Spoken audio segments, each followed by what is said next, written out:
Jindal, in the midst of your lawsuit against Common Core, where does that leave Louisiana kids, when school starts up in September? I'll say two things. Well, I issued an executive order pulling Louisiana out of Common Core, pulling Common Core out of Louisiana.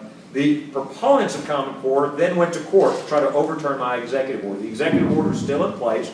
One of the arguments we have made this week in state court in response to this lawsuit is that Common Core, I believe, actually violates federal law. It is established federal law. The federal government doesn't have any place, shouldn't be dictating curriculum decisions to local schools and school boards in states across the country.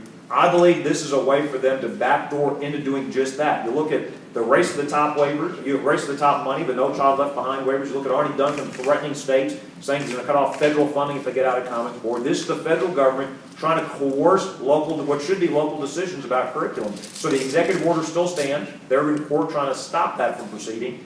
Here's another thing I think is very curious. I think this shows why it's so important to get the federal government to get Common Core out of these states, out of these classrooms. So the other side says, well, no, this isn't about curriculum. This is just a test. Well, then why in the world are they so hysterical? The test is not supposed to be given for several months. They're saying, well, teachers won't know what to teach if we're getting rid of Common Core. That's exactly the point. They're admitting, by making this ridiculous claim, they're admitting that Common Core is what's going to drive not just tests, not just standards, but curriculum and what our teachers teach our kids, our little boys and girls as they go back to school. That should never be decided by the federal government. I believe it's best decided locally. I think parents are smart enough to make the best educational choices for their kids.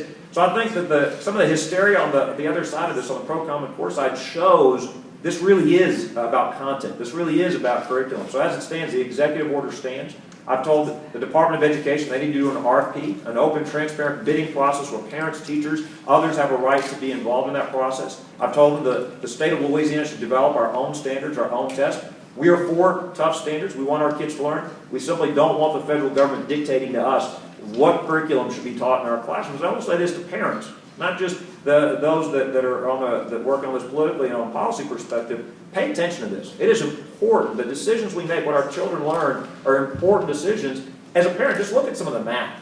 And maybe that's undecided on Common Core. Just look at some of the ways they're trying to teach math. It makes absolutely no sense. So as it stands, the executive order stands. The opponents are in state court. I think we made a very, very strong case. This actually violates, not only have they broken state law in breaking our procurement code, it actually violates federal law in trying to allow the federal government to set curriculum. They shouldn't be allowed to do that. And by the way, not only does it violate federal law, I would argue, and I'm not a lawyer, I would argue it violates the 10th Amendment to the Constitution. I don't think this is respectful of the state's prerogatives and state rights. Governor,